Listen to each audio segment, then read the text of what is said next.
The single greatest threat to your retirement metals isn't a market crash. It's a catastrophic tax event triggered by a single, sophisticated error. An error that can result in the full distribution of your entire IRA and a penalty exceeding 40%. Mainstream sources won't warn you about this, but we will. Stick around until the end, and I'll show you the one critical security flaw that cost an investor their entire stack. This content is for informational and educational purposes only. It is not financial advice. Viewers should conduct their own research and consult with qualified professionals before making any investment decisions. For the prudent investor, physical metal is the ultimate claim check against systemic risk. But that claim check is only valid if the metal is held under a very specific IRS-compliant protocol. The sophisticated fear of future confiscation drives some toward what seems like the ultimate solution: total personal control. But as expert Brandon Rowe clarifies, you cannot store your gold IRA at home. Doing so will result in a prohibited transaction and result in the distribution of your entire IRA.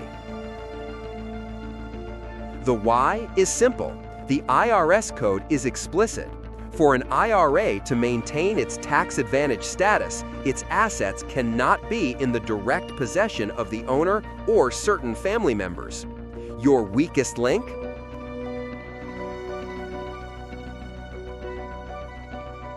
The technical what is the difference between a compliant third-party depository and a disqualified party. This isn't about security, it's about legal custody. Compliant storage means an IRS-approved, non-bank, non-government depository. It means regular third-party audits, and it means your metal is allocated and segregated under your name. The core takeaway is this. 1. So-called home storage IRAs are a scheme that triggers a full taxable distribution.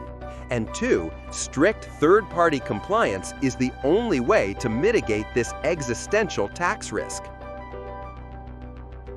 But the next level move, what sophisticated investors are considering, is the selection criteria for the depository itself. Compliance is the bare minimum.